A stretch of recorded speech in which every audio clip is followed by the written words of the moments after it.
Ini jenis ball python atau piton bola. Oh. Karena disebut begitu karena di pertahanan diri dia akan menggulung seperti bola.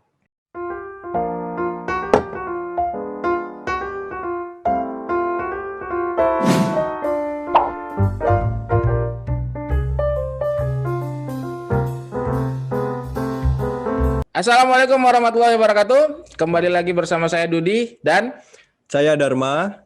Kembali di acara Ngopi Asik, ngobrol penuh inspirasi dan informasi menarik. Dar, hari ini tamu kita siapa, Dar? Siapa nih Bang? Kayaknya istimewa juga ini Bang. Istimewa dong. Karena punya keunikan. Siap. Istimewa pakai telur. Jadi hari ini kita kedatangan AA Helmi Alfarizi. Halo Helmi.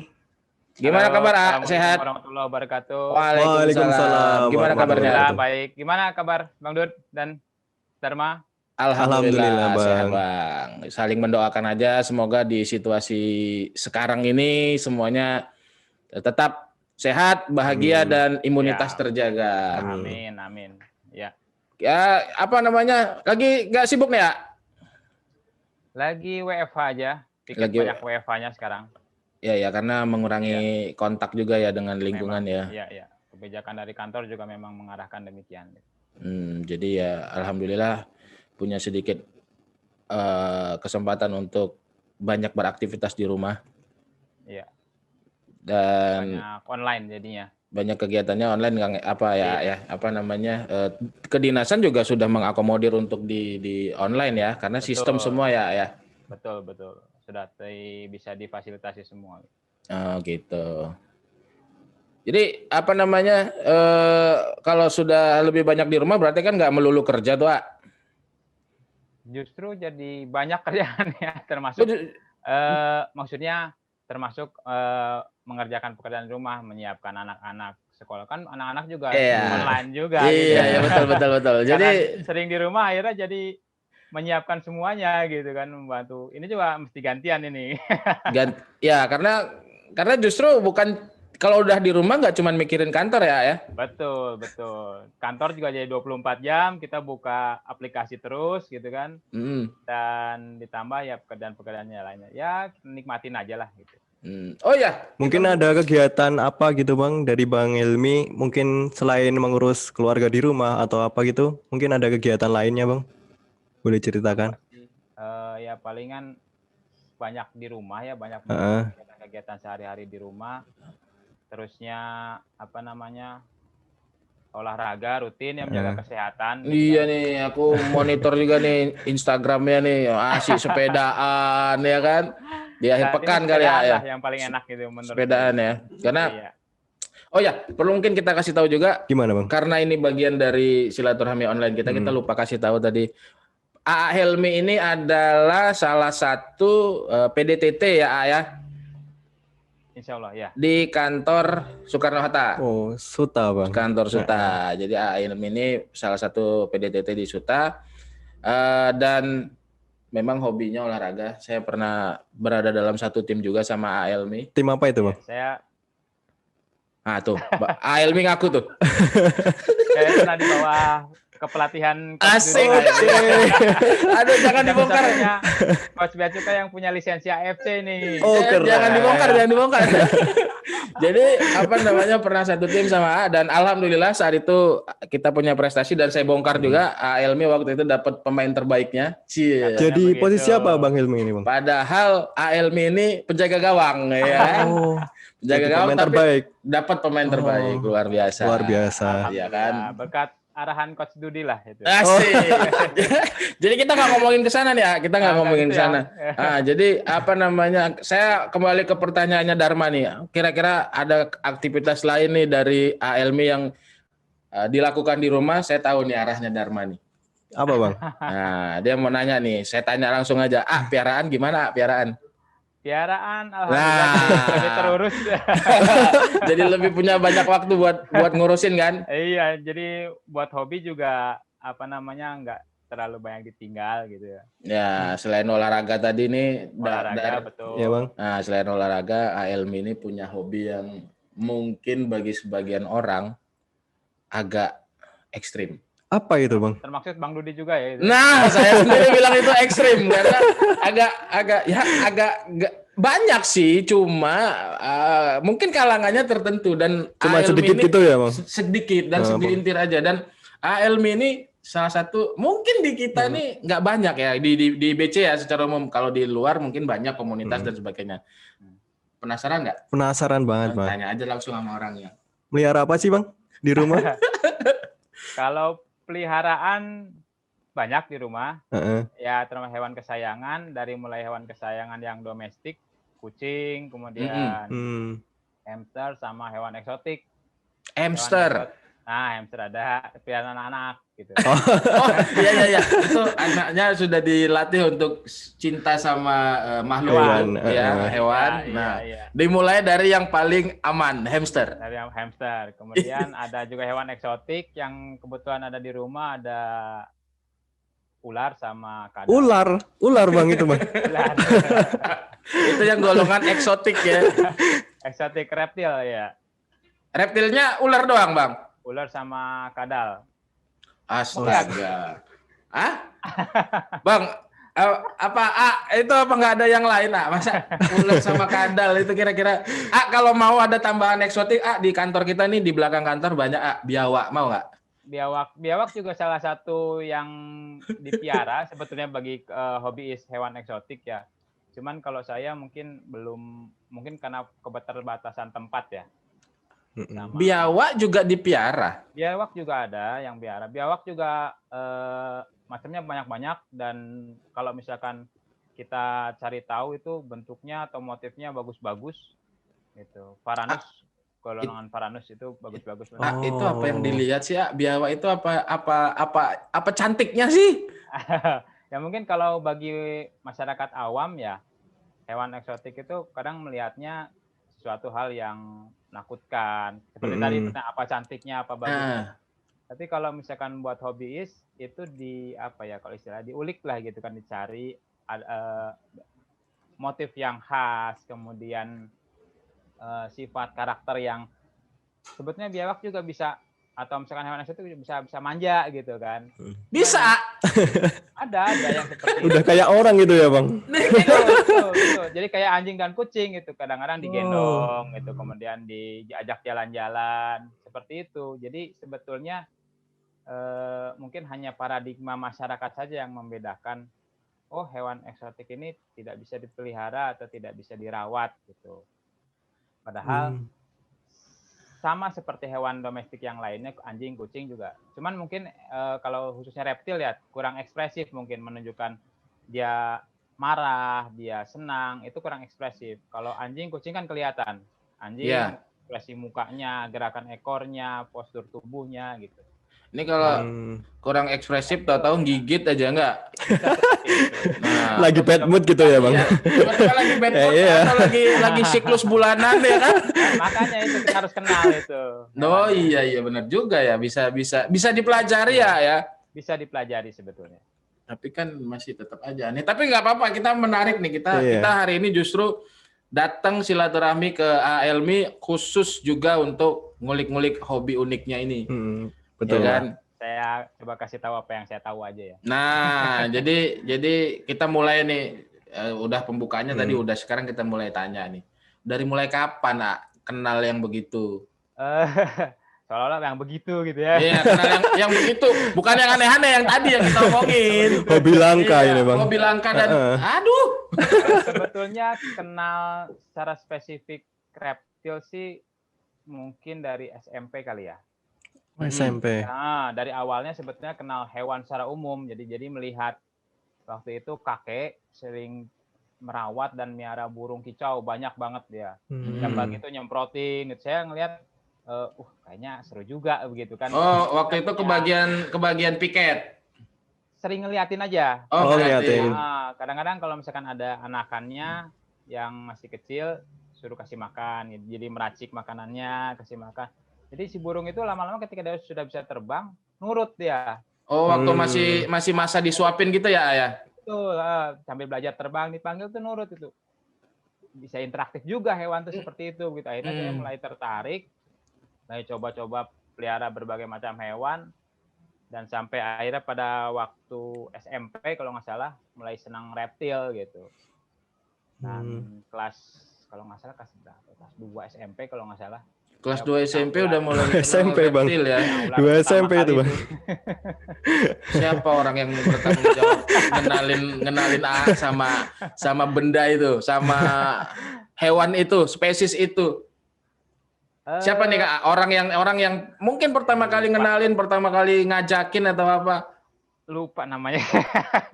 Teman sekolah? Teman SMP. Teman SMP. Jadi dia sering bawa ular itu ke sekolah. Gitu. Wah, pelanggaran tuh. Pelanggaran. Jadi tas masukin itu tas Bang. Buku. Bukan isi buku, tapi bukunya ada simpan di sekolah. Meja itu kan ada lacinya tuh, kolong itu. Buku-bukunya dia taruh semua di situ.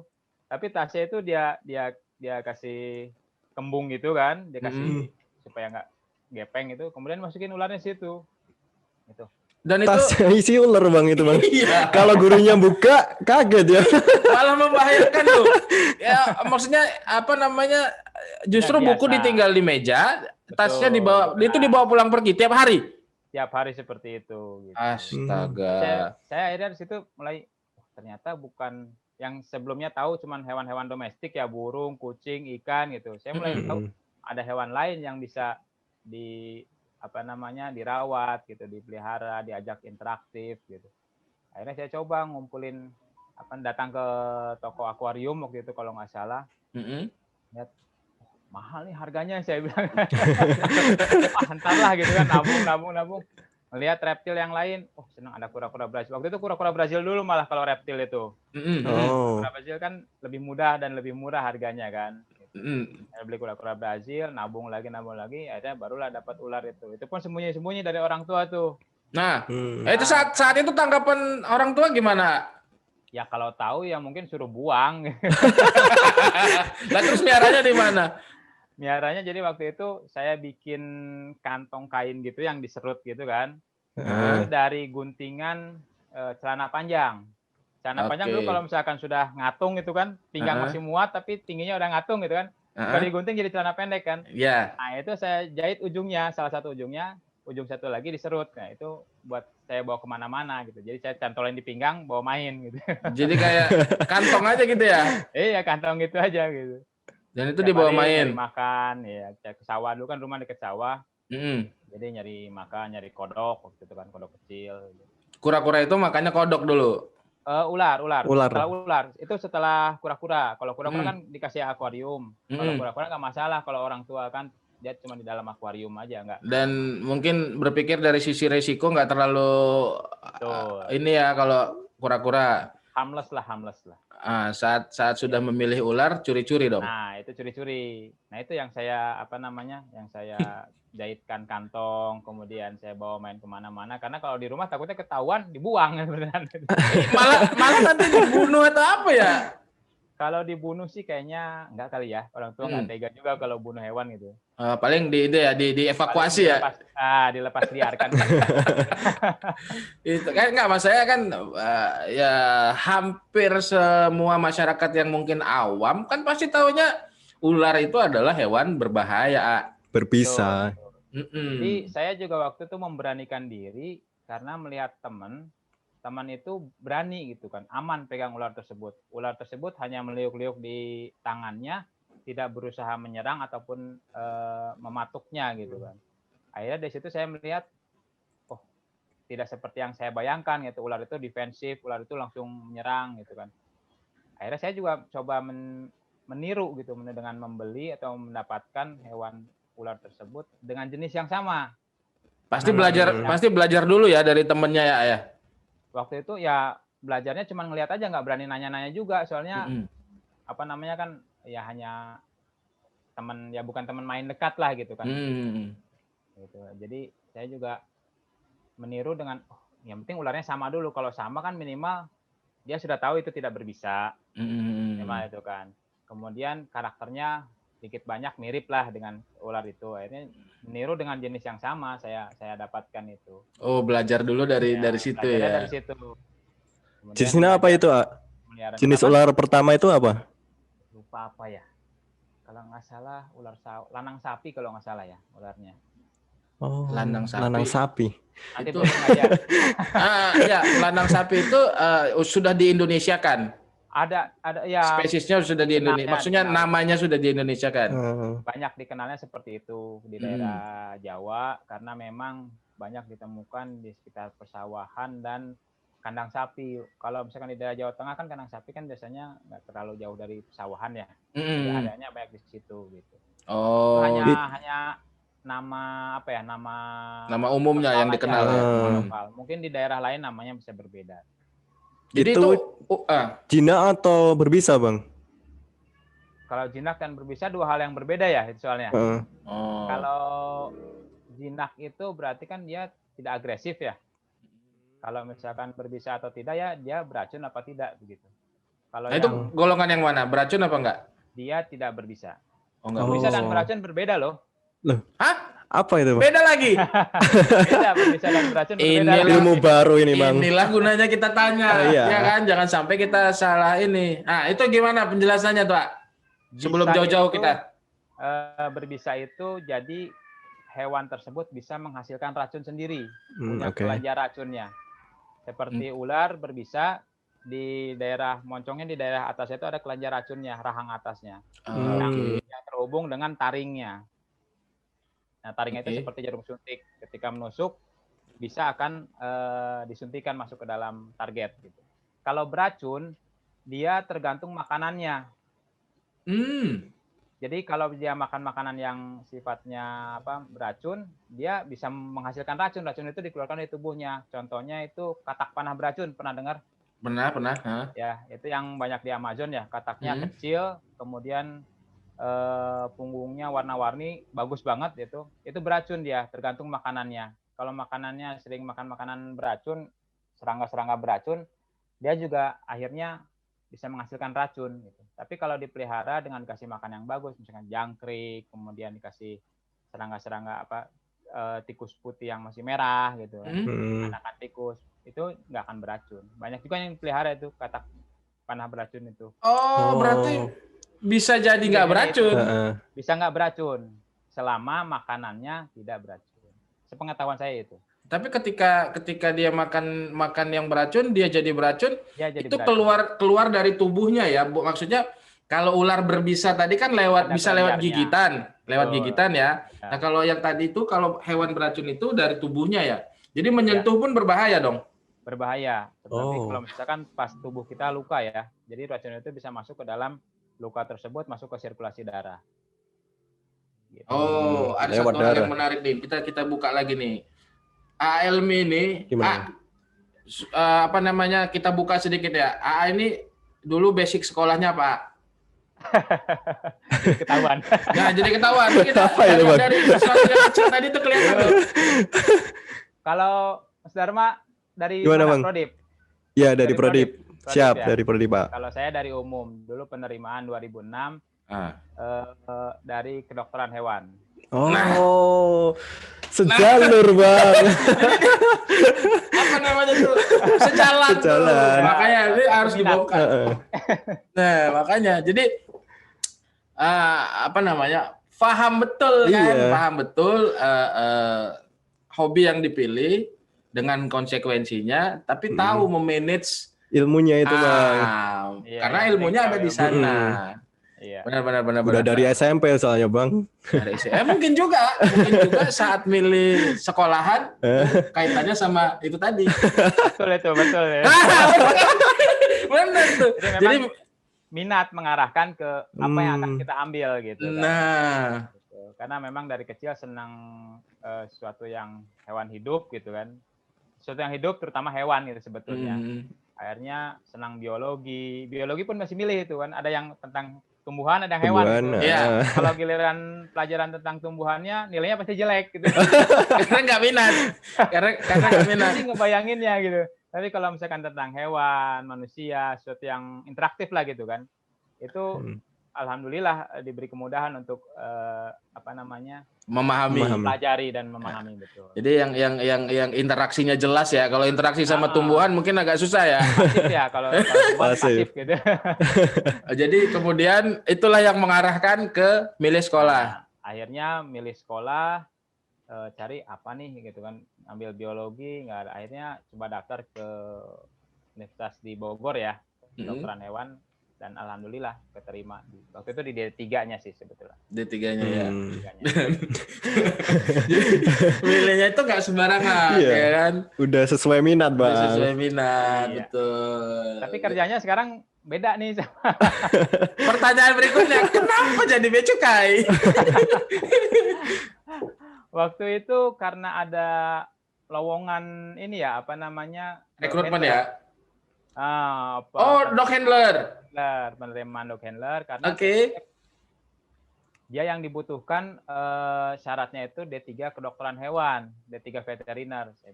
Saya punya ijazahnya nih kan. Dan kesempatan untuk masuk PNS itu kan tidak datang 2 kali ya, gitu kan. Akhirnya saya coba lamar dan cuma waktu itu bayangan saya sebagai tenaga medis. Awalnya mikirnya gitu. Halo. Cek. Agak ada gangguan, Bang. Apa? Agak putus-putus. Bisa udah, diulangin, mohon bisa diulangin dari mulai ada kesempatan? Nah iya, diulangi. Jadi waktu itu ada rekrutmen dari PNS Bea Cukai ya. Terusnya itu waktu itu nyebut ya, langsung nyebut ya Bea Cukai. Betul. Waktu itu langsung nyebut Bea Cukai dog handler. Waktu itu kalau nggak salah spesifikasi pekerjaannya pawang anjing pelacak narkotika. Dog handler. Dog handler ya. Siap. Kita pawang waktu itu kan, dog handler kan kesini baru dibilang dog handler gitu. Nah karena spesifikasinya saya memenuhi syarat, ya udah saya coba lamar gitu. Cuman ya waktu itu pemikiran saya untuk tenaga medisnya gitu, bukan sebagai hal teknis gitu ya, operator di lapangan. Banyak nggak waktu itu saingannya? Saya dengar sih pelamar itu hanya 10 pelamar yang mengajukan syarat administrasi. Karena kualifikasinya emang spesifik banget ya. Selain spesifik, dan kalau nggak salah waktu itu juga berbarengan dibuka dengan instansi lain yang lebih khusus gitu. Karantina lah sebetulnya ya. Nah, itu dari Kementerian Pertanian. Jadi teman-teman waktu itu, saya dokter hewan, saya dari bidang pertanian, larinya ke instansi pertanian juga begitu. Saat itu mungkin kompetitor itu saat itu mungkin tidak melihat peluang yang berbeda ya. Nah, kalau saya juga kebetulan dikasih info, ada nih D3 veteriner, nggak tahu veteriner apa, siapa tahu masuk katanya begitu kan. Masuk nih saya bilang, ya udah saya coba lamar gitu kan. Katanya yang mengajukan itu 10. Yang diterima? Yang diterima 5. Oke. Kebutuhan 6. Kebutuhan 6. Itu yang baru. Saat itu unit itu tersedia anjingnya 6. Menyesuaikan dengan kedatangan anjing baru. Nah, setelah saya tahu setelah masuk ternyata unit itu kedatangan 6 ekor anjing baru, sehingga dibutuhkan 6 orang handlernya. Oke. Tapi yang keterima 5. Yang keterima 5. Akhirnya 1 ya anjing itu ada yang double, dan 1 kalau nggak salah dipegang senior kalau nggak salah. Mulai dari saat itu ya. Dari saat itu ya jadi bea cukai gitu. Dan berarti penempatan pertamanya ada di tim kantor pusat. Di tim K9 ya. Iya. Berarti pengalamannya tugas saja pun dimulai dari kecintaan sama hewan. Betul. Dan ini nanti rencananya kalau memang prosesnya berjalan lancar, kita juga mau silaturahmi sama teman-teman K9. Masuk agenda. Siap. Boleh diangkat lah. Ya, nanti kita ini. Dan satu lagi nih, kita bongkar nih. Ini belahan jiwanya juga bea cukai. Oh gitu, Bang. Nah, ketemu juga ya. Ketemu jodohnya juga di unit K9 atau apa? Tanya aja. Ya, di mana? Nah, Padahal adik kelas di kampus juga itu. Oh, satu ini, kampus. satu jalan dah. Jadi apa ya, memang apa namanya, sama-sama dari kedokteran hewan juga gitu. Cuma beda angkatan aja. Tapi ya dulu nggak kenal karena waktu itu saya udah keluar dan istri baru masuk gitu. Baru ketemu ya pas di Bea Cukai. Oh, berarti salah satu yang keterima saat itu adalah Istri. Istri. Yang dari yang 5 itu ya salah satu istri. Gitu. Oke. Dan kemudian berjodoh. Jodoh emang gak kemana, Bang? Iya dong. Jalannya bisa nggak ketebak. Jalannya nggak ketebak gitu. Jadi AA dan istri memulai karir di Bea Cukai di lewat unit K9. Unit K9. Unit K9 betul. Jadi nanti ke depan kita coba kalau prosesnya berjalan lancar, kita akan mengundang teman-teman dari unit K9. Boleh. Nah, itu kan dari sisi karirnya ya. Nanti kita balik lagi nih ke hobinya yang tadi nih. Nah, itu saat mulai-mulai tadi udah miara ular itu kapan ketahuan, A? Pernah ketahuan nggak waktu masih curi-curi dulu? Kalau SMP sih belum pernah ya. Karena waktu itu juga nggak lama piaranya. Karena pengetahuan kan masih minim banget waktu itu ya. Masih trial and error. Jadi kalau nggak salah hitungan kalau 2 bulan kalau nggak salah ya. Si ularnya itu mati gitu. Jadi kurang perawatan sama mungkin kandangnya juga saya tidak bisa menyediakan yang layak gitu kan. Karena waktu itu nafsunya pengen miara dulu lah. Kandang urusan belakangan gitu. Nah, padahal saya pelajari di kuliah ternyata tidak seperti itu kalau mau mengadopsi itu gitu. Oh, berarti Jadi harus di set up dulu, persiapan dulu kandangnya, baru hewannya didatangkan. Dan itu pasti kaitannya sama stres juga ya, suka dibawa main ke sana kemari ya? Bisa jadi ya. Karena waktu itu kan karena takut ketahuan orang tua gitu. Ingin show off gitu kan sama kawan gitu kan, ingin beda dari yang lain gitu kan. Yang lain bawaannya ayam, dulu kan ayam yang kecil-kecil yang diwarna-warni sekarang itu kan. Iya. Dan itu udah populer dari zaman dulu ya. Kalau dulu belum diwarnai. Kalau sekarang saya kasihan ngeliat ayamnya. Iya, Bang, sekarang banyak itu yang jualan ayam warna-warna itu. Warna-warnai kan. Dan aku penasaran juga itu ayam diwarnai itu prosesnya gimana? Iya, itu yang bikin aku penasaran juga. Itu kalau lihat penjual-penjual ayam warna-warni itu diapain sih ayamnya? Disemprot kayak dimandiin tapi pakai airnya pakai zat pewarna. Oh, jadi kasihan Bang itu Bang. Kalau nggak salah iya, kasihan. Kayak pewarna tekstil gitu. Basah-basah gitu kan. Saya nggak tahu jenis pewarna, entah pewarna tekstil, entah pewarna makanan, tapi kan bagi penjual kan yang penting warnanya nempel begitu. Iya ya, dan nggak memperhatikan, nggak punya peri kehewanan. Tuh, kalau di hewan tidak animal welfare lah gitu. Peri kehewanan animal welfare namanya. Animal welfare. Ini kan istilah-istilah yang kita bukan sekolah di sana ya, benar Dar. Ini kita animal welfare. Unik juga itu, nanti populer juga itu istilah itu.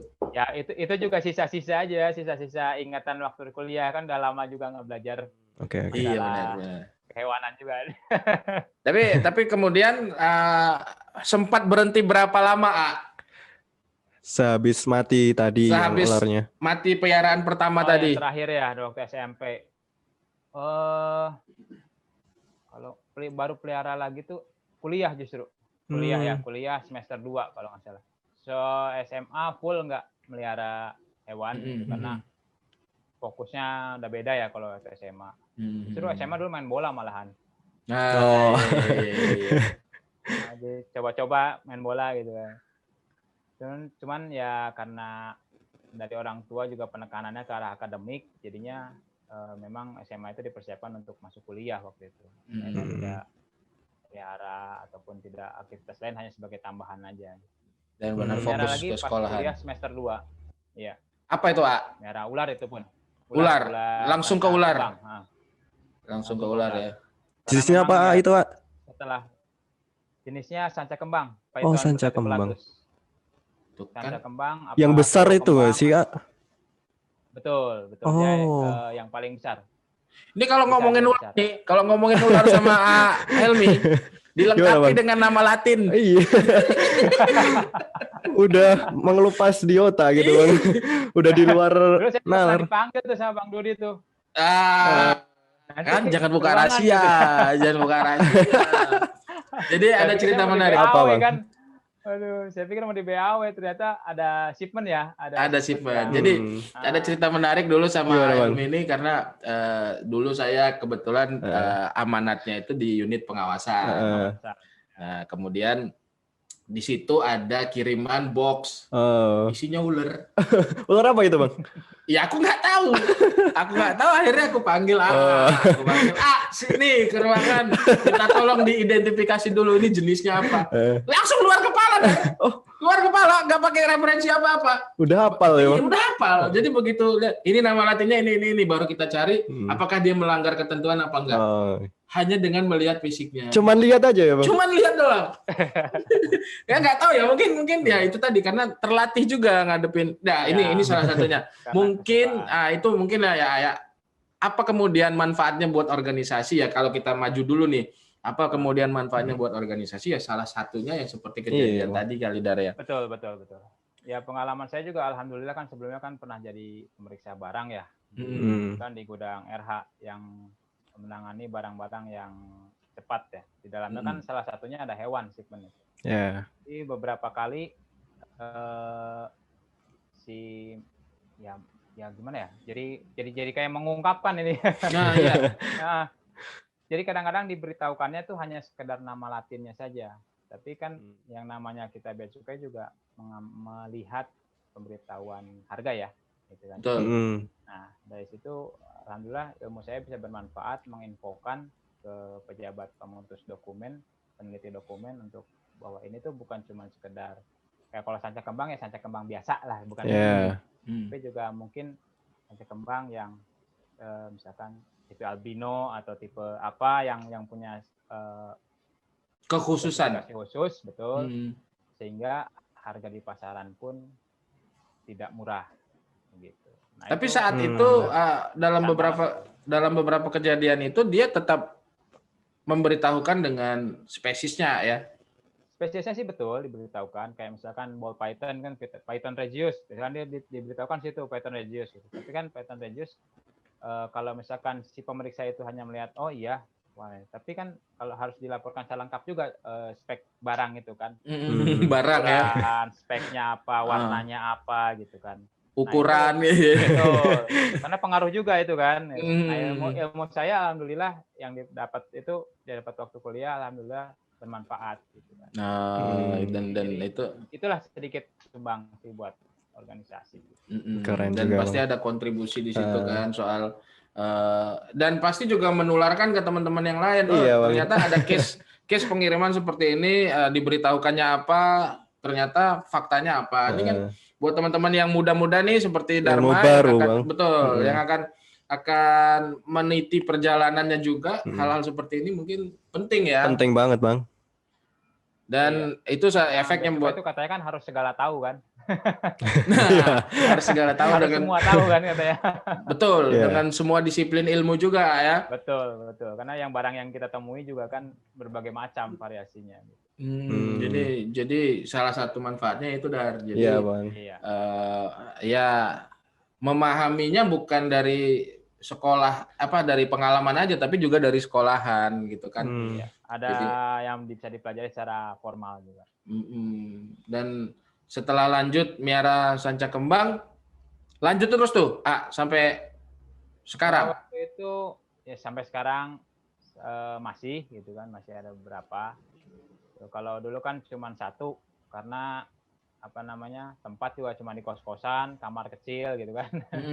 Jadi tidurnya sebelahan sama ular waktu itu kan. Ngeri juga, Bang. Tapi nggak ada kekhawatiran ya? Alhamdulillah sih nggak ada. Pernah keluar kandang gitu nggak? Saya keluarin. Jadi pernah waktu itu kejadian lucunya itu saya main-main gitu kan di kamar kosan gitu kan. Terusnya saya ketiduran. Hmm. Si ular ini lupa saya masukin gitu. Nggak ketiduran. Nah, jadi ya untungnya nggak jauh-jauh, hanya sekitar di kamar aja gitu. Tapi kan pintu tertutup ya. Pintu tertutup. Istilahnya saya juga tidak ingin membahayakan orang lain, jadi dengan pengetahuan saya justru saya ingin mengedukasi yang nggak tahu gitu bahwa ini bisa dipelihara, bisa dipegang dengan batasan-batasan. Gitu.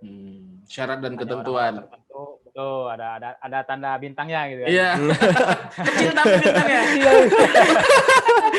Kecil, jadi nggak kelihatan. Nggak kelihatan orangnya. Jadi menanganinya juga khusus ya. Ada kriterianya itu gimana kira-kira? Gambaran umumnya deh. Menangani apa nih? Kalau misalnya ular atau apa yang ya katakanlah yang ular peliharaan dulu deh. Kalau peliharaan sih kan karena memang sudah sering berinteraksi, jadi si handler atau si kipernya itu kan sudah tahu karakter ular tersebut, kapan dia akan menyerang, kemudian kapan dia dalam kondisi istilahnya tidur gitu. Dan kemungkinan itu tetap ada ya? Ada tetap, karena ini ada kan agresifnya itu ya. Betul, karena ini kan hewan liar. Jangankan ular ya, anjing pun kalau misalkan kita salah penanganan pun bisa, atau dia merasa tertekan atau dia merasa stres, kan dia mengekspresikan pertama kalinya kan dengan cara menyerang siapapun yang terdekat. Jadi ya itu hanya bahasa dari hewan itu. Karena hewan kan nggak bisa ngomong, gua lagi stres nih, jangan deket-deket. Lu jauh-jauh dari gua. Tapi hewan kan mengekspresikannya seperti itu dengan sikap gitu deh, dengan tindakan gitu. Nah, kalau misalkan bagi masyarakat awam ingin pegang itu, terutama hewan yang dipelihara oleh seorang, harus dalam pengawasan si kipernya tersebut. Itu syarat utama ya. Ya. Jadi jangan main asal ambil aja gitu. Karena kalau orang awam kan tidak berinteraksi secara langsung dengan hewan tersebut kan ya. Jadi nggak tahu karakternya. Oh, yang ini agak moody nih gitu kan. Oh, yang ini kalem nih gitu kan. Jadi harus si kipernya dulu yang mempercayakan. Kalau misalkan si kipernya sudah melihat orangnya bisa menghandle, kemudian hewannya juga kalem, baru diberikan sama si orang tadi, baru dia bisa berinteraksi dengan bebas. Gitu. Ini berarti kualifikasi khusus juga nih buat kipernya ini pasti juga. Ada pelatihannya nggak sih Bang itu? Nah, pelatihan ada nggak tuh? Biar jadi kiper gitu. Kalau kiper sih nggak, ya sama kayak kita melihara hewan sih, jadi karena kebiasaan, dan kalau saya mungkin ditambah ilmu akademik ya, gitu kan. Jadi nggak ini ya, sama kayak hewan-hewan lain sih ya, secara umum ya. Sama sebetulnya. Gitu. Nah, cuman lebih agak sedikit menyeramkan karena memang tidak umum. Tidak sering dijumpai ketika kita lewat jalan ketemu ular gitu kan, nggak kayak gitu kan. Lihat mungkin jadi biasa kan, kita juga nggak ya Allah bisa karena biasalah gitu kan. Iya. Dan pasti kan orang yang melihara itu juga punya karakter khusus, misalnya kayak penyabar atau orangnya berpembawaan tenang gitu kan.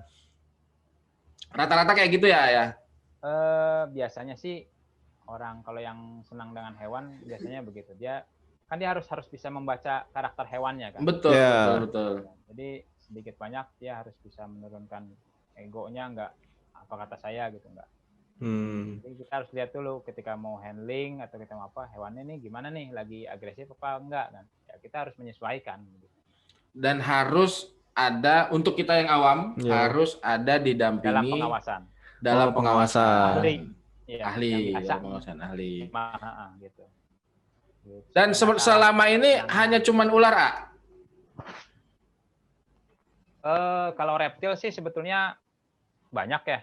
Ada iguana juga, terusnya ada kura-kura juga, kura-kura darat ya, tortoise. Terusnya ada kadal. Kadal itu yang jenis apa? Apa lagi ya? Kadal saya punyanya yang. Woi, ada contohnya Bang. Ada contoh. Alamak, Unyu gitu ya Bang. Itu kadal itu tuh. Ini di belakang layar nih ya, ada teman kita tuh satu ternganga tuh. Itu kadal. Ini kadal Panana blutang dari lokalitinya Papua. Oh, Papua. Sebetulnya itu ada juga di daerah lokal. di daerah Australia. Sebetulnya kan karena kalau dulu kenal pelajaran IPS itu kan antara Papua dan Australia itu nyambung ya. Ya. Misalkan ada garis Wallace itu kan. Kalau nggak salah Nah, ya. belajar geografi kita kan. Iya. Ilmu baru, Bang. Nah, itu jadi hewan-hewannya sedikit banyak mirip gitu. Jadi Itu kategori apa? Aman, beracun, atau berbisa? ini sih nggak berbisa dan nggak beracun. Dan Aman hewan-hewan berarti? yang saya pelihara juga memang nggak ada yang beracun ataupun nggak ada yang berbisa. Oh iya ya, Oh. minim resiko lah ya. Betul. Karena ada anak kecil juga kan. Dan ya ampun. Apa geli ya? Geli juga, Bang. Ah itu kan geli gitu. Nah, Iya. itu yang jadi saya penasaran tuh. Kan dulu waktu mau miara reptil ataupun ular pun kan banyak persepsi-persepsi seperti itu ya, masyarakat. Jijik lah, bau lah, kulitnya licin lah. Justru saya penasaran itu, apakah betul seperti itu gitu. Itu kilat dan terlihat licin itu apakah berlendir atau kering? Enggak, kering. Itu kering. Kering dan enggak berbau. Jadi karena reptil itu kan sebetulnya sisik ya. Ya, bersisik ya. Zat atau kandungan atau bahan sisik itu sebetulnya sama seperti bahan kuku kita atau bahan rambut. Namanya sekolah lagi kita nih. Nah kalau sekedar hobiis mungkin nggak bisa ngejelasin ini kan. Ini ngejelasin nih bahan sisiknya aja. Sampai terinci itu, Bang. Iya, harus tahu. Itu sebetulnya nggak nyimpan bau kayak bulu. Kalau misalkan anjing, kucing, dia kan punya bau khas yang dikeluarkan dari tubuhnya sendiri tuh ya. Tapi kalau misalkan ular atau itu enggak mengeluarkan bau sebetulnya. Makanya piara ular banyak di rumah juga sebetulnya nggak terlalu bau selama kandangnya bersih ya, nggak ada kotoran ataupun nggak ada lembab atau gimana gitu. Atau ada sebab-sebab lain yang ini ya. Yang penting kalau ular doang kandang bersih sebenarnya nggak bau. Sakit atau apa. Betul, nggak bau sebetulnya. Dan itu kering ya. Berisik, nggak ada suaranya. Iya, nggak ada suaranya, tahu-tahu. Mau pegang. Nggak ada suaranya, tahu-tahu nggak kelihatan di mana, kita nyarinya susah, nggak bisa di miss call. Iya, makanya. Itu kalau nyelip-nyelip gitu sering nggak? Kejadian nggak di rumah? Nyelip kemana gitu? Enggak sih, dalam pengawasan pokoknya kandang memang di setting seaman. Nggak boleh teledor ya? Betul, mesti dicek-recek lagi. Memang waktu itu ya pernah lepas itu ya itu karena anak main ke atas gitu kan, main ke tempat kawasan area ular itu. Kemudian mungkin dia mau ambil, tapi kan saya kunci ganda itu kan, double kuncinya. Kayak parkir mungkin motor. Buka satu. Gitu. Itu mesti aman soalnya kalau misalkan ini ular ini kan. Dia cuma bisa buka satu. Akhirnya ngancingin lagi dia nggak bisa. Ditinggal aja. Ular kan senang ahli melepaskan diri, ahli melepaskan diri. Gitu. Nah, itu ular punya masuk, seluruh badan masuk. Ular punya kemampuan itu ya. Artinya begini, ketika ada celah atau lubang di mana kepalanya bisa masuk, gede apapun badannya, dia bisa masuk, dia bisa menyesuaikan diri. Seelastis itu ya. Iya, gitu. Jadi makanya sebetulnya nggak terbuka penuh sebetulnya, tertutup. Hanya ketika disundul dia buka. Oke. Ada kepalanya bisa masuk. Ya ada udah. cerdas ularnya ini. Sekolah juga kayaknya, Bang. Jadi ketika lepas gitu, lo langsung pas kesadar gimana? Pas ketahuan? Ya langsung bongkar seluruh rumah. Karena kan ketemunya di mana itu, Pak? Nyempil. Ketemunya ada di di dekat WC dia. Dia cari yang lembab kan. Itu juga itu juga paham ya, kalau paham karakternya, cari apa bisa menyempitkan kemungkinan gitu ya. Nyarinya kemana gitu ya. Jadi yang udah pernah dipiara apa aja? Ular, iguana. Tadi itu jenis apa yang itu? Ini blutang. Kadal lidah biru. Kadal lidah biru. Iya, Panana blutang. Agak geli-geli. Tapi yang jelas kering ya, bukan basah ya, nggak berminyak, nggak berlendir ya. Bukan. Kayak kuku kita kan mengkilat kan, tapi kering gitu. Sama bahannya itu sama itu. Dan dia ganti kulit. Punya periode.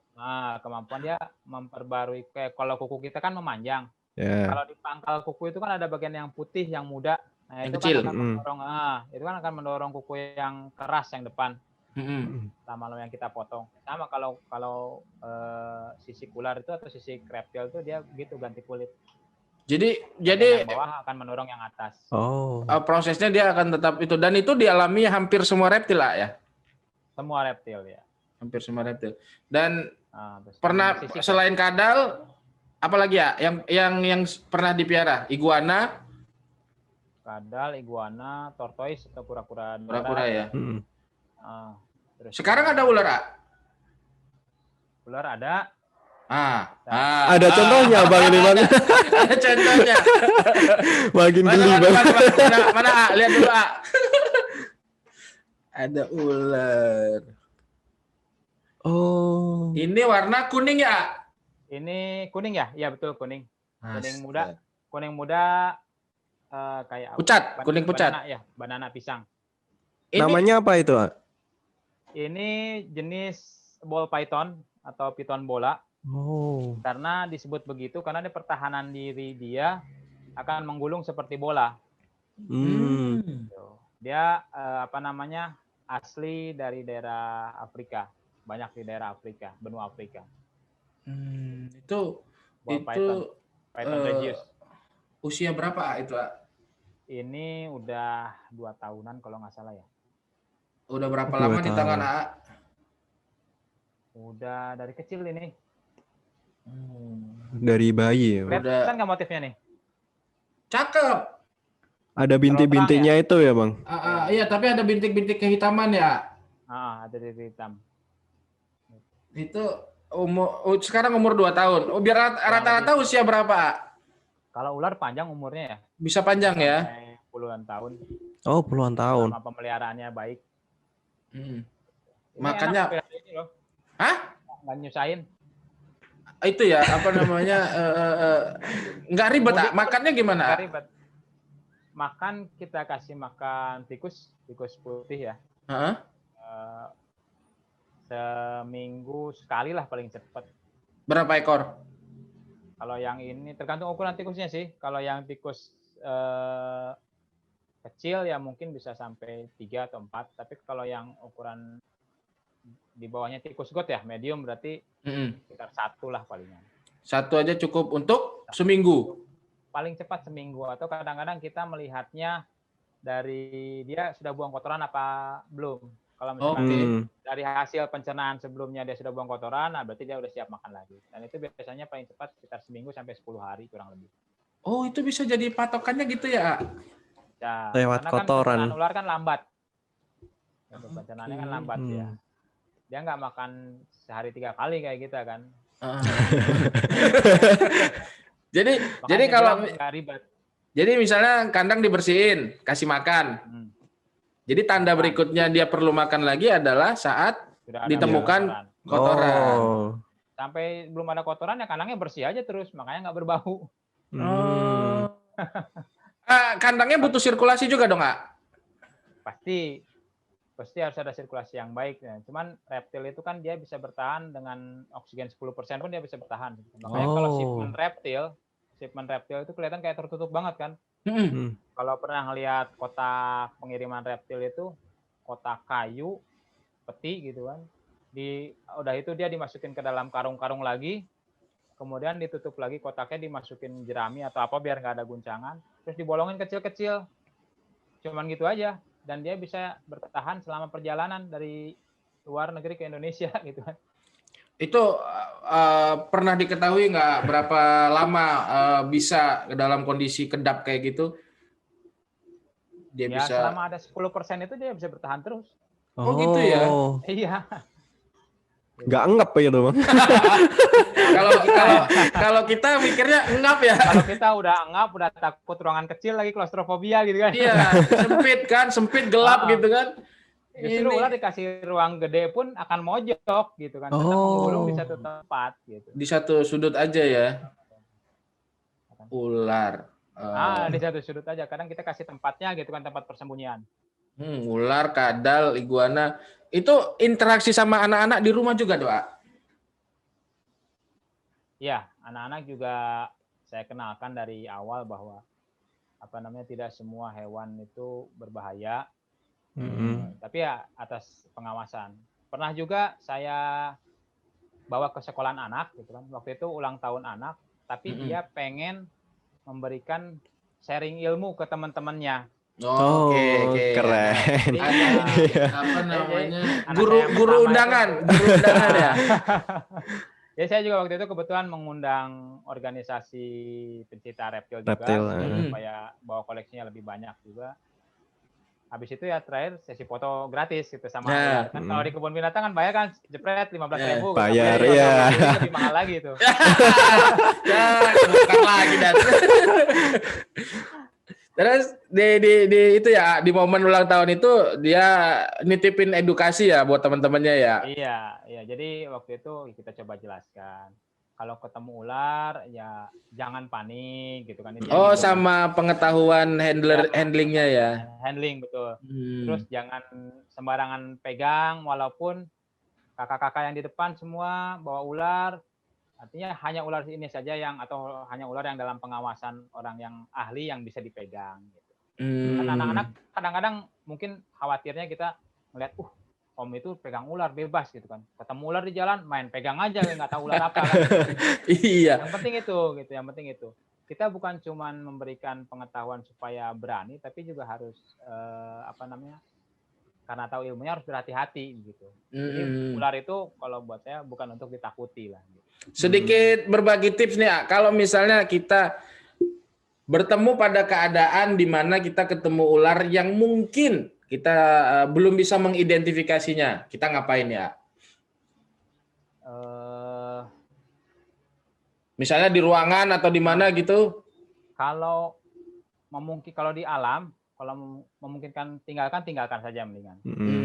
Kalau misalkan dia masuk ke rumah, coba ambil alat-alat ya kayak misalkan kalau bisa handling sendiri, coba handling sendiri antara pakai sapu dengan pengki ya gitu. Gitu. Kemudian diserok gitu. Kemudian kita buang ke tempat yang aman. Kalau misalkan tidak memungkinkan, masih merasa takut, ya boleh dicari atau telepon ke orang yang memang ahli gitu. Atau siapapun yang kenal yang merasa ahli. Yang bisa bantu ya. Mungkin sebisa mungkin jangan dibunuh lah, kasihan. Karena dia juga kan sebagai salah satu bagian dari rantai makanan ya. Ekosistem ya. Iya. Dan juga kalau gitu. Dan mungkin mempertahankan ya, kalau bisa jangan bergerak itu ya, jangan pindah tempat gitu ya. Sebaiknya sih gitu. Yang penting kita lokalisir, kita pantau terus ada di mana. Sebetulnya kalau tidak terganggu ularnya nggak akan pindah. Jadi dia akan tetap di situ. Nah, kalau kita berani, kalau kita ingin coba melokalisir atau uji nyali, boleh tapi dengan peralatan yang memadai. Iya. Tongkat yang panjang atau apapun. Nah itu yang lagi banjir kan, musim banjir. Yang pegang itu panjang berapa tuh, Ak? Ini tipenya tipe yang pendek sih ya. Jadi bukan seperti sanca kembang yang bisa sampai 15-20 meter. Kalau ini mungkin paling panjang sekitar 1 sampai 1 meteran lah mungkin ya. 1 meter, 1,5 meter. Jarang juga yang 1,5 meter. Ini juga panjangnya mungkin cuma 80 sentian kurang lebih. Dan nggak berat itu ya? Karena dia gendut, berat juga sih. Oh. Gitu. Mencapai berapa tuh, Ak? 2 kiloan juga. 2 kiloan juga. Kalau misalkan dia makin panjang, gendut, ya lebih berat lagi. Kalau gendut apa enggaknya, lincah apa enggaknya itu tergantung makanannya dong ya? Iya, biasanya frekuensi makan, kemudian untuk persiapan dia kawin juga, musim kawin, breeding gitu kan. Itu juga harus mencapai berat ideal tertentu kan. Selain umur. Kalau kayak gitu harus tergabung komunitas nggak? Enggak sih.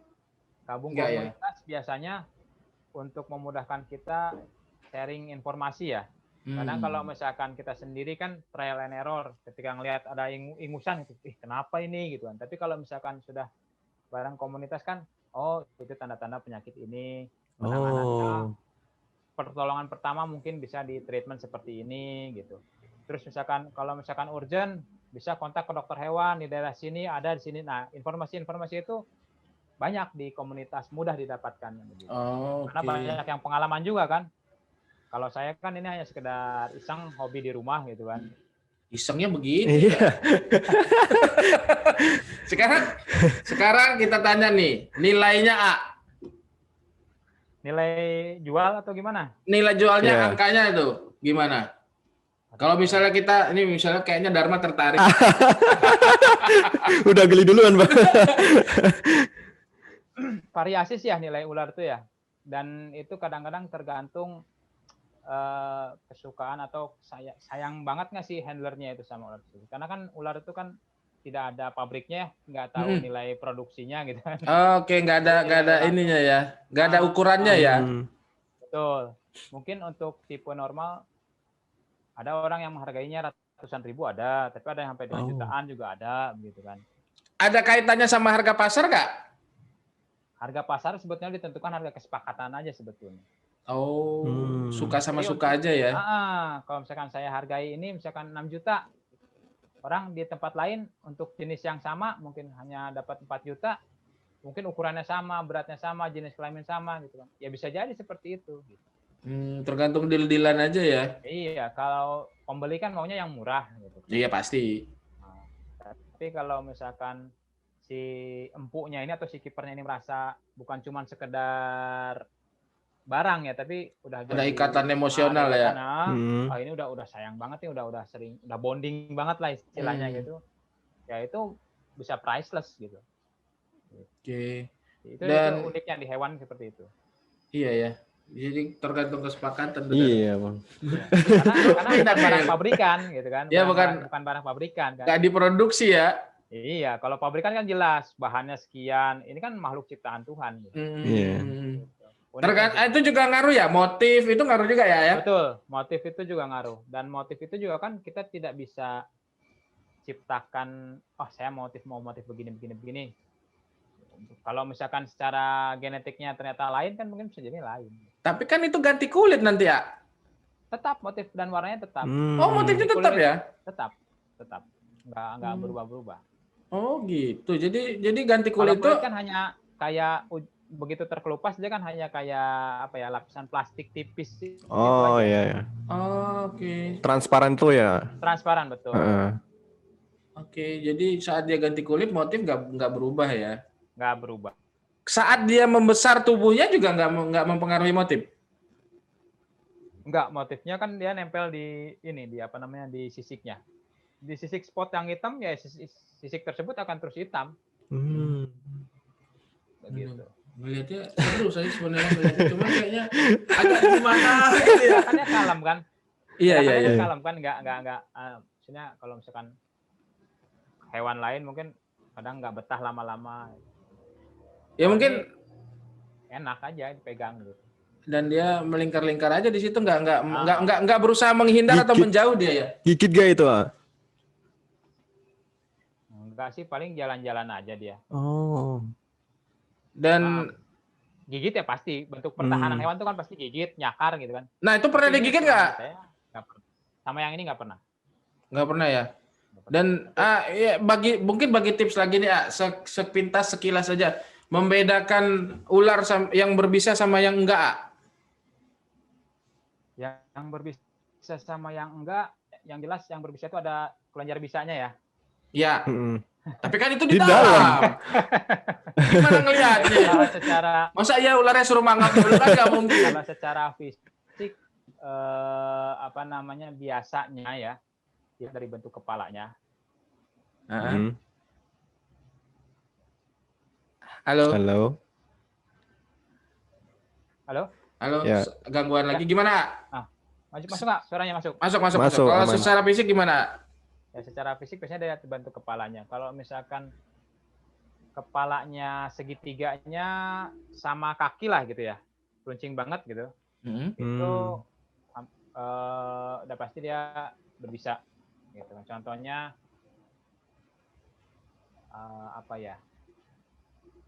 rattlesnake atau hewan ular derik. Wow, itu yang suka ada di TV-TV itu ya? Ya, itu kan kepalanya segitiga banget gitu kan. Tapi memang patokan-patokan ini juga tidak berlaku secara pasti gitu kan, secara exact gitu kan, bahwa yang segitiga pasti, atau misalkan kayak kobra kan nggak segitiga gitu kan. Kepalanya Oh iya. lurus aja kayak cacing gitu kan. Mengembangkan tudungnya itu, nah baru ketahuan itu kobra gitu kan. Nah, jadi memang harus sering baca banyak-banyak Referensi ya. supaya Dan supaya kita bisa membedakan. Dan ya itu juga nggak ngaruh ke motif juga ya, warna terang atau warna gelap. Motif itu juga sebetulnya bisa jadi salah satu acuan. Contohnya hewan-hewan yang viper itu kan tapi banyaknya di Amerika sih, Amerika Latin itu kan, Amazon itu kan warnanya terang-terang gitu. Yang secara normal memang sudah terang ya, dia tuh cenderung biasanya untuk membedakan atau ini jangan didekati, bahwa dia itu berbahaya begitu. Dan agresif juga ya, kita nggak bisa tebak ininya ya. Karena nggak ada ekspresi kan, kita nggak tahu dia senyum apa dia cemberut kan. Matanya juga nggak ngedip kan. Gini kalaupun dia senyum, kayaknya senyumnya senyum bengis. agak apa ya, untuk yang awam ya, kayak gue ini kan awam tuh kan ini ya masih akan melihat itu sesuatu yang menyeramkan. Betul. Bodinya menyeramkan, bodinya geli, wajahnya menyeramkan kan gitu. Karena kan motifnya itu kan cantik sih sebenarnya, tapi yang cantik itu yang kadang-kadang kita wah ini hati-hati ya. Ya, tapi hati-hati sama yang cantik berarti dari. Iya, Bang. Udah kayak ular. Hati-hati sama yang cantik. Menggeliat. Bang, ada keinginan untuk jadi bisnis nggak? Kan itu nilainya lumayan tuh. Ya, bisnis sebetulnya sudah jalan ya. Wah, udah jalan. Cuman ya sifatnya karena ini sampingan, hanya sekedar ala kadarnya. Misalkan lagi populasi di rumah lagi banyak, ya udah saya lepas gitu kan. Nanti saya coba mendatangkan lagi yang baru. Jadi seperti itu. Kalau breeding justru lebih berhasil di tempat adik. Gitu. Jadi kan saya menularkan juga ke adik-adik gitu. Wah, penyakit menular. Penyakit menular. Enggak penyakit lah, hobi menular. Hobi menular, Bang. Hobi menular ini. Oke. Kalau adik justru udah banyak, udah berhasil gitu. Dia berkembang ya. Fokus di situ. Dia khusus untuk jenis ball python ini dia udah berhasil breeding berapa. Jadi sehari bisa sampai berapa puluh telur, 60 telur, 70 telur gitu kan. Sehari itu, Pak? Dalam setahun lah kurang lebih. Satu kali periode bertelur. Satu periode bertelur terus kurang lebih 1 tahun, 12 bulanan. Ya, sekitar itulah. Supaya jaga jarak ideal juga kan gitu kan. Jadi keluarga berencana lah. Keluarga berencana. Itu ular 60 banget. Ada sertifikasi nggak itu, Biasanya sih sertifikasi sih nggak ada. Tapi tergantung pencatatan si kipernya itu. Oh, manajemen pembukuannya ya. Jenis betul. Misalkan jenis normal dikawinkan dengan jenis albino gitu kan. Otomatis kemungkinannya kan dia bisa normal tapi membawa gen albino misalkan. Simpelnya seperti itu kan. Nah, kita bisa lepas ke orang lain untuk diadopsi dengan catatan ini jaminan hewan ini atau ular ini mengandung gen albino, het albino, karena salah satu indukannya albino. Nah, jadi seperti itu jaminan seperti itu. Jadi kayak kalau kayak kucing sama anjing itu kan di apa namanya? Betul, ada stambungnya. Ada itunya, ada silsilahnya juga kelihatan ya. Betul, karena sudah ada organisasi internasional yang mengakui dan yang diakuinya gitu kan. Kayak misalkan Perkin itu kan untuk anjing, kemudian kalau kucing itu apa ya? IFC atau apa gitu, saya lupa namanya itu. Karena sudah ada organisasinya, jadi sertifikasi ke sana gitu kan, catatan ke sana itu. Tapi kalau untuk reptil ini belum ada, jadi hanya berdasarkan kerajinan si kipernya ya, Bang. Tuh, si kipernya dia rajin mencatat, melakukan pembukuan. Ini kali ini dikawin tanggal sekian, bertelur tanggal sekian, menetas tanggal sekian. Nah, itu jadi ketahuan. Ular itu sekali bertelur berapa butir, Kalau yang ini ball python bisa sampai 6 butir. 6 butir sekali telur. Dan kalau yang reticulatus atau yang sanca kembang itu bisa sampai di penangkaran 50 sampai 60 bisa sekali bertelur. Itu satu ular, ah? Satu ular, satu indukan. Banyak banget. Kalau di alam liar mungkin bisa lebih banyak lagi kalau di alam liar. Wow. Bayangin kalau misalkan piton sanca kembang albino katakan satu harganya 1,5 juta misalkan ya. 1,5 sampai 2 juta, bertelur 60. Tinggal dikali aja kan. Wah, itu begitu netes bisa udah ada langsung nilainya. Ada nilainya. Tapi kalau biasanya dilepasnya setelah makan pertama. Karena kadang-kadang si kiper baru itu suka, ini jaminan makan nggak gitu kan. Takutnya mogok makan, akhirnya mati kan gitu kan. Betul, udah dibeli mahal-mahal, mati pula gitu kan. Wait. 1,5 sekali nelor, katakanlah 20 aja lah. 20 nggak usah banyak-banyak. Udah jelas kelihatan. Iya, Bang. Lo tertarik nggak biar ular? Abang dulu lah. Iya. Dan tidak butuh space besar ya? Nggak butuh space besar sebetulnya. Jadi akuarium biasa aja ya cukup untuk satu ular gitu kan. Nanti begitu masuk musim kawin ya tinggal dipasangkan, pindahkan jantannya ke betina, tunggu beberapa saat, keluarkan, nanti coba kepasangkan, kawinkan lagi beberapa kali periode kawin gitu. Jadi metodenya kayak gitu ya. Kurang lebih seperti itu. Dan nilai ekonominya jelas itu. Iya, Bang. Lumayan kalau misalkan ditekuni diperdalam gitu kan. Diseriusi ya. Ya, diseriusin. Tapi ya memang penjualannya kan karena nggak umum itu jadi ya naik turun. Dan itu juga nggak ada pelanggaran hukum ya. Maksudnya itu bukan hewan dilindungi bukan ya? Gitu. Bukan. Ya kalau misalkan yang dilindungi ya nggak berani di posting gitu kan gitu. Seperti itu. Kalaupun dilindungi kan dia harus memiliki sertifikat CITES atau segala macam ya dari instansi terkait ya, KSDA atau segala macam. Jadi memang benar-benar yang memang tidak dilindungi artinya, dan kita juga tujuannya kan untuk memuliakan, artinya untuk menambah populasi kan. Dan itu kan diberlakukan selayaknya ya, bukan artinya dia dibiarkan tersiksa atau apa ya. Bukan. Jadi ada nilai ekonominya, ada nilai edukasinya, ada nilai konservasinya juga ya. Ya, betul. Tepat kayak gitu. Nah, luar biasa. Keren, Bang. Jadi kalau minat boleh kontak. boleh. Bang Dudi ya. Enggak, ini kayaknya kalau saya mungkin belum terlalu nih. Tapi Dharma ini berminat nih. Pak. Jadi Dharma atau mungkin di sana ada si Luti juga mungkin mulai berminat. Nanti kalau misalnya ini kita tinggal temuin. Ntar kita datengin rumahnya. Jadi apa ya? Oh ya, ini juga komunitas atau transaksi penjualan dan sebagainya itu banyak kan lewat sosial media atau Betul, ketemu langsung? Lewat sosial media sih biasanya. Karena kita posting di sosial media, kebetulan lihat ada yang berminat, atau misalkan dari komunitas pun dari mulut ke mulut, misalkan kebetulan kita lagi ada yang ingin dilepas, misalkan peliharaannya, ya, gua ada ini dong, cariin gitu kan yang mau, atau misalkan nitip ke siapa gitu kan, supaya yang kebetulan dia punya nama sellernya gitu. Iya. Oh, reputasi juga ya? Iya, reputasi juga. Kadang-kadang kalau misalkan yang cuma sekedar rumahan, hobis, pelihara 1-2 apa yang dilepas tuh kadang-kadang kan reputasinya berbeda dengan seller besar. Kalau mau jual sendiri juga agak repot ya kan? Pasti ya bisa saja, tapi mungkin nilainya lebih atau gimana. Kalau misalkan ya itu nanti nggak dipercaya orangnya atau gimana. Jadi memang banyak faktornya kalau karena nilainya tidak terukur, berarti nilai itu tadi bahwa transaksi terjadi kalau suka sama suka ya. Sama-sama adil, Bang. Ya, sama-sama adil ya. Maksudnya sama-sama bisa diterima ya. Bisa terima.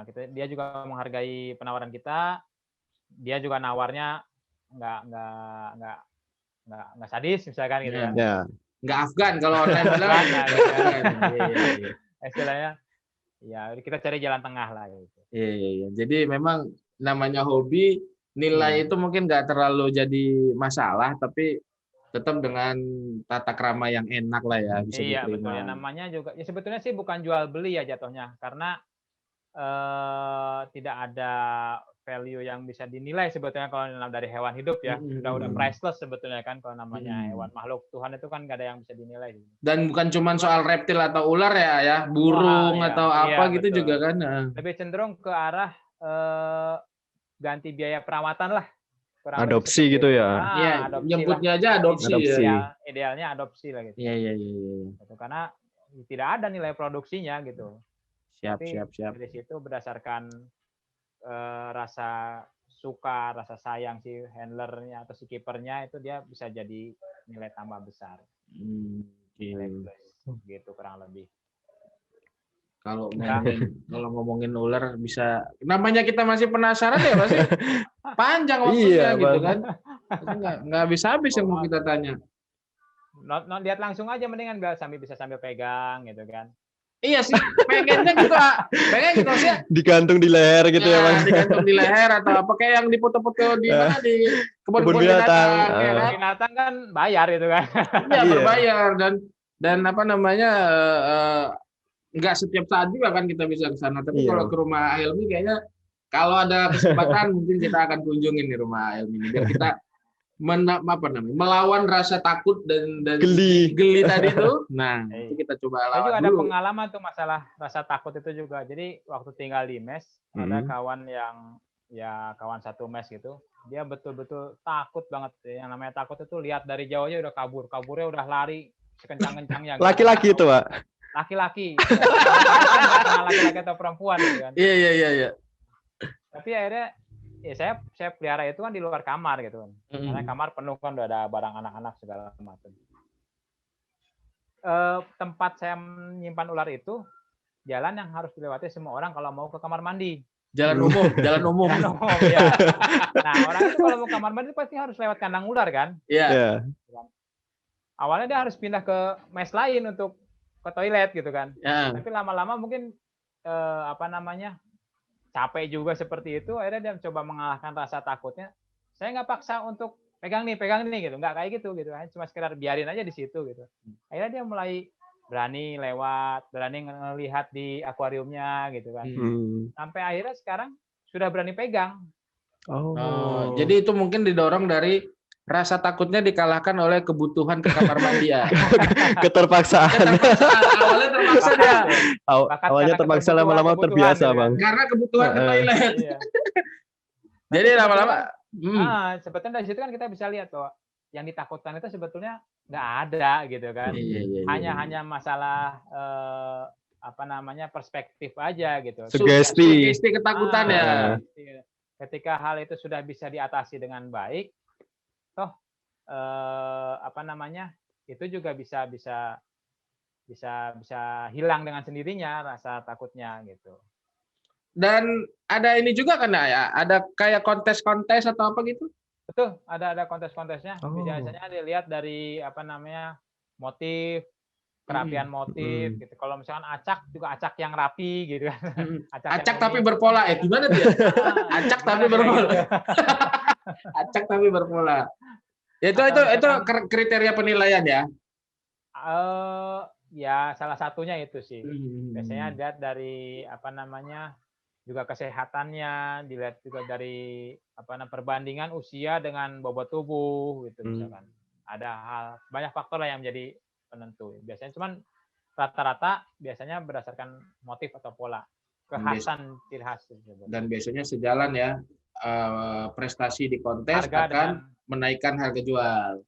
Betul. Kalau ada yang mau mengganti biaya perawatan gitu ya. Iya. Sekali lagi kalau kita ngomongin hal-hal yang penasaran yang pengen kita tahu tuh pasti panjang banget dan panjang tuh Dan. Tapi kita udah cukup banyak mengganggu waktunya Mbak Aelmi.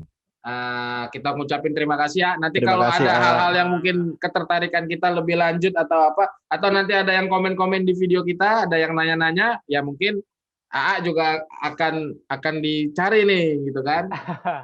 Ya mohon maaf kalau misalnya memang masih ada salah-salah pengucapan atau misalkan salah-salah pemahaman, karena memang ya keterbatasan ilmu juga. Saya juga tidak apa namanya, itu juga yang saya sampaikan berdasarkan pengalaman pribadi, berdasarkan apa yang saya tahu. Jadi kalau misalkan masih ada salah, mungkin nanti di video bawah komentar ada senior-senior yang atau misalkan kiper-kiper senior yang komentar yang menambahi atau mengkoreksi ya.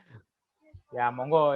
Ya, itu yang kita tunggu. Jadi saling melengkapi dengan kerangka yang konstruktif, ya kan? Betul, Kita betul, juga betul. niat kita juga bukan mengeksploitasi, tapi kan kita mengangkat, mengedukasi, ada misi kampanye konservasi juga kan gitu. Iya. Jadi mudah-mudahan nanti video ini bisa bermanfaat dan sekali lagi PLI Bengkulu ngucapin terima kasih. Terima kasih banyak buat Aelmi. Sama-sama, mudah-mudahan bisa bermanfaat. Amin. Dan apa namanya mohon maaf sudah ngerepotin sedikit, ganggu waktunya dan semoga selalu sehat, selalu bahagia supaya kondisi tetap terjaga. Dan harus kita akhiri ya. Sampai ketemu nanti kapan-kapan kita bisa ketemu main bola bareng atau kita main-main ke rumah. Itulah. Jadi boleh. Apa namanya? Mungkin juga nanti ke depan kita bisa satu kantor sama Dharma atau sama saya. Iya. Siapa tahu ke depannya kan. Kalau saya berarti satu kantor lagi gitu ya kan soalnya udah pernah banget. Iya, kan? Jadi apa kan kalau gitu kan. Namanya dinamika penempatan tugas kan tetap bisa kemungkinannya banyak. Jadi nanti kalau suatu saat balik lagi gitu maksudnya. Saya nggak berani ngomong gitu. Nggak berani ngomong gitu. Nah, siapa tahu nanti ke depan Dharma satu ketemu. Oh, ini AA yang dulu kita pernah ngobrol-ngobrol. Gitu. Yang megang ular itu. Yang megang ular, yang diinget ularnya doang. Oke, sekali lagi terima kasih. Mohon maaf kalau ada hal-hal yang kurang berkenan. Kita tutup ngopi asik, ngobrol penuh inspirasi dan informasi menarik dari Bea Cukai Bengkulu. Sampai ketemu lagi ya. Assalamualaikum warahmatullahi wabarakatuh. Waalaikumsalam warahmatullahi wabarakatuh. Makasih semuanya. Makasih ya. Thank you.